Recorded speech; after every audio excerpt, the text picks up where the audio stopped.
She said it was just a simple dinner with a coworker, nothing more. So, I made my own plans. She didn't see it coming. Let me ask you something. What would you do if your partner casually announced they had dinner with someone else planned and expected you to be perfectly fine with it? No explanation, no discussion, just a statement?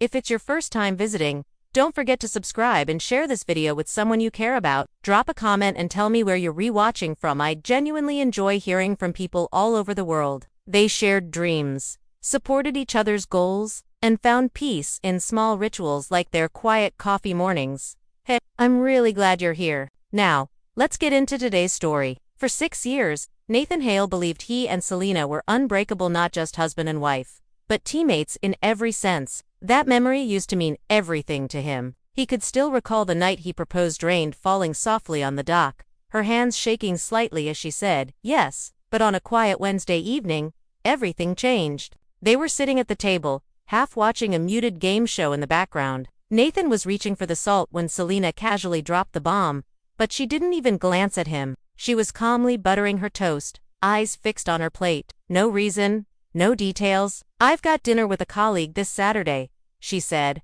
her tone flat, like she was reciting a shopping list.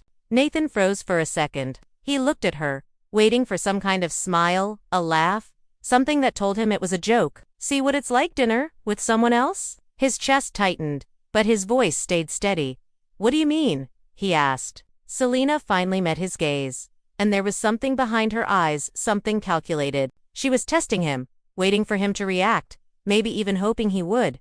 It's just dinner, she said lightly. Nothing's different between us. I still love you, you know that. But Nathan didn't take the bait. His tone was still light, almost teasing, but she could hear the edge beneath it. Instead, he took a sip of water, slowly, deliberately. Then he nodded. Okay, he said. And with that one word, the balance shifted. Weren't you the one who said we should be more open? Try new things. Maybe I'll try that too, he added. She stopped mid-chew, her fingers clenched around her fork. You're seeing someone? Her voice had a slight tremble. There's a woman I talked to at the gym, he said. She's friendly. I'm heading out now, she said, keys in hand. There was a calmness about him now, a quiet confidence that hadn't been there before. He noticed a flicker of panic in Selena's expression.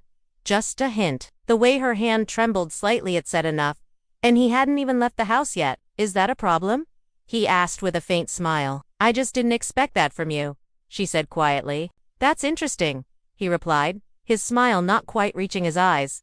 Is it serious? She pressed. Are you really seeing her? Nathan shrugged. Across from him, Selena looked like a shadow of herself, trying hard not to show the storm inside her. For once, Selena had nothing to say. Over the next few days, Nathan changed, not with anger or bitterness, but with quiet clarity. He started waking up earlier, jogging longer routes, wearing a new cologne she didn't recognize. You thought I'd sit here and beg you to stay. When Saturday rolled around, Selena tried to keep it casual.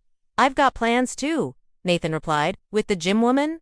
Her voice cracked slightly. Could be, he said, offering nothing more. Let's start again. Selena never made it to that dinner. She sat alone in the dimly lit kitchen, phone in hand, waiting for a message that never came. Nathan didn't come home until after 3 a.m. He didn't explain.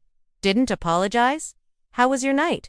She asked softly. It was fine. That was all he said. Because the man she thought would always be there, the one who used to sit at the other end of that table, was already gone. The next morning, Nathan sat at the table sipping coffee like any other day.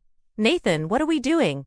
She asked at last. Don't forget to like, subscribe, and hit that bell so you never miss a new post. He looked up from his phone, his voice calm, almost cold. You tell me, isn't this the freedom you wanted? I didn't think you'd actually go through with it, she whispered. He let out a hollow laugh. I made a mistake, she said, her voice barely audible.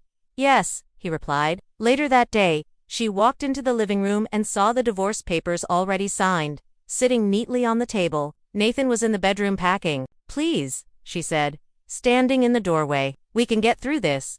I forgive you. Please forgive me too. He looked at her, eyes sharp and unwavering. I don't need your forgiveness, Selena, he said quietly. What I needed was honesty. Now I have that. He zipped up the suitcase, picked up his keys, and walked out without saying goodbye. The silence in the house was deafening. Selena never had dinner with that colleague. She never would. So, tell me, what do you think? Was Nathan right to reclaim his dignity? Or did Selena only see his worth after it was too late? Let me know your thoughts in the comments. I read every single one. If this story stirred something in you, explore more emotional and thought-provoking stories on the channel. Take care of your heart, and remember, never let anyone treat your loyalty like it's replaceable. Until next time.